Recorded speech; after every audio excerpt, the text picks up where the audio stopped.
Question is, a circular coil of wire consisting of 100 turns, each of radius 8 centimeter carries a current of 0.40 ampere. तो हमें क्या given है, एक circular coil given है of wire जिसमें turns हमें given है and 100 turns, it means n is equal to 100, each of radius 8 centimetre and carries a current is 0.40 ampere. तो सबसे पहले आप ये देखो कि आपको क्या गिवन है, एक circular coil of wire given है। तो ये दिखने में कुछ इस तरह होती है। इस फिगर में आपको सर्कुलर कोयल दिख रही है जिसमें एक ऐसे सर्कल के ऊपर वायर्स के बहुत सारे टर्न्स बने हुए हैं और ये टर्न्स हमें गिवन है 100 टर्न्स। इट मीन्स अगर आप इसको थोड़ा माइंड में क्लियर करो इस फिगर को, तो अगर आप एक वायर को, इस सारे में से एक वायर को ओपन करो तो ये हमें रेडियस एक वायर का गिवन है 8 सेंटीमीटर, हर वायर में करंट फ्लो कर रहा है और ये करंट भी हमें गिवन है 0.40 एम्पियर। तो हमें इस केस में इस फिगर के सेंटर में मैग्नेटिक फील्ड निकालना है इन सारी वायर्स के। तो हम पहले एक वायर से जो इस सेंटर पे मैग्नेटिक फील्ड होगा वो कैलकुलेट करके उसको डायरेक्ट हम 100 से मल्टीप्लाई कर देते हैं, बिकॉज सारी वायर्स एक जैसी हैं और एक के ऊपर एक इनको रोल कर रखा है।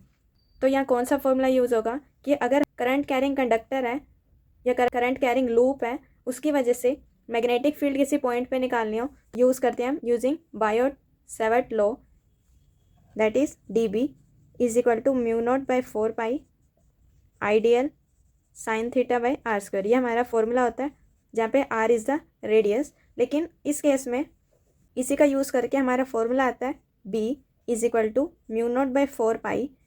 ये मैं थोड़े अलग वे से आपको लिखना सिखाऊंगी, I by r, where r will be the radius of that loop into angle at centre, angle at centre.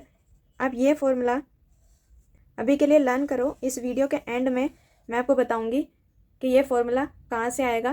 क्योंकि मान लो अगर आपको इस कंप्लीट लूप की जगह वो कुछ ऐसा लूप दे देता और वो बोलता कि इस पॉइंट पे इस लूप की वजह से आप मैग्नेटिक फील्ड निकालो, तब आप इस फॉर्मूले का डायरेक्ट यूज़ कर सकते हो, बिकॉज आपको बस ये एंगल की वैल्यू लिखनी होगी इस फॉर्मूले में और आपका क्वेश्चन सॉल्व हो जाएगा। अदरवाइज़ आपके लिए ये करना बहुत डिफ़िकल्ट हो जाएगा। तो इस केस में देखो, इस फॉर्मूले में हमें क्या चाहिए, I by r, r is the radius, radius हमें गिवन है स्मॉल r, हमने लेट किया तो मैं यहाँ लिख दूँगी small r and angle at the centre. तो इस सेंटर पे एंगल कितना है, ये कंप्लीट एंगल कितना है 360 डिग्री, तो मैं इसको लिख दूँगी। तो यहाँ से हमारा आ जाएगा 360 को हम लिख देंगे 2 पाई इंटू 2 पाई। तो ये फॉर्मूला आता है यहाँ से, where 2 pi is angle at the centre. तो मैग्नेटिक फील्ड हम कैलकुलेट कर लेंगे, B is equal to mu naught by 4 pi की वैल्यू होती है 10⁻⁻7 into I is 0.40 divide by R, R is 8 centimetre, इसको मीटर में करने के लिए 100 से डिवाइड इंटू 2 इंटू 3.14 पाई की वैल्यू, तो इसको कैंसिल कर लेंगे डायरेक्ट।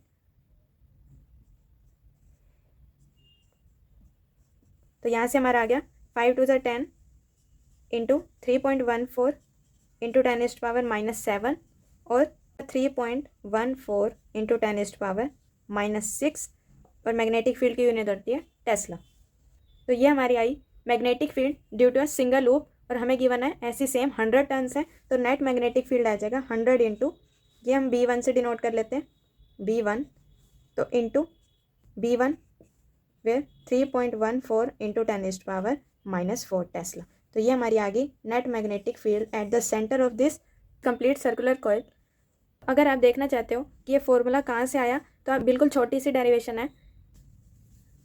तो अब देखो, यूजिंग बायोट सेवर्ट लॉ हम कैसे करेंगे, एक लूप की वजह से eight the centre of radius r, capital R ले रही हूँ, तो इस कंप्लीट लूप में करंट I फ्लो कर रहा है।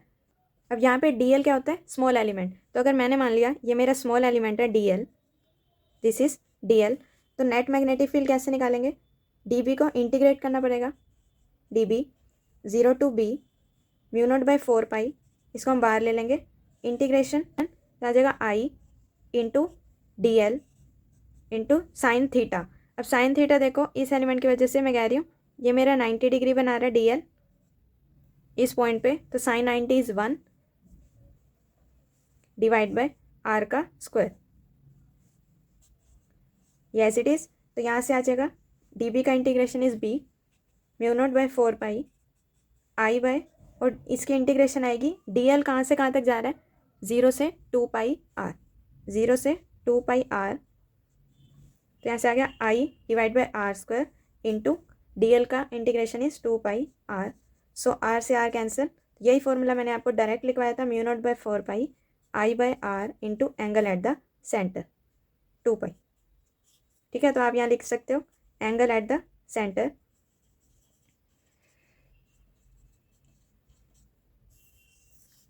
तो ये फॉर्मूला बहुत इंपॉर्टेंट है, क्योंकि आप यहाँ देख लो, मान लो मैंने आपको बोला, ये आपके पास से क्वेश्चन आ जाता है एग्जाम में, आपको ऐसा लूप गिवन है जिसमें आपको ये दे रखा है एंगल 270 डिग्री, कोई भी एंगल दे रखा है 270 डिग्री, और वो आपको बोल रहा है कि ये रेडियस है आर, एट पॉइंट ओ आपको मैग्नेटिक फील्ड निकालनी है ड्यू टू दिस आर्क, जो आपको ये आर्क दे रखी है। तो आप क्या करोगे, डायरेक्ट लगाना है आपको यही formula, mu naught by 4 pi I by R into angle at the centre. 270 को आप लिख सकते हो 3 पाई बाय 2। तो यहाँ से आप डायरेक्ट आप वैल्यू कैलकुलेट करके आपका आंसर आ जाएगा। अदरवाइज़ हो सकता है आपको ये करने में थोड़ी डिफ़िकल्टी आए। आई होप ये क्वेश्चन आपको समझ आ गया होगा, और ये डेरिवेशन भी। तो अगर वीडियो आपको अच्छी लगी हो तो please like this video and subscribe my channel. Thank you.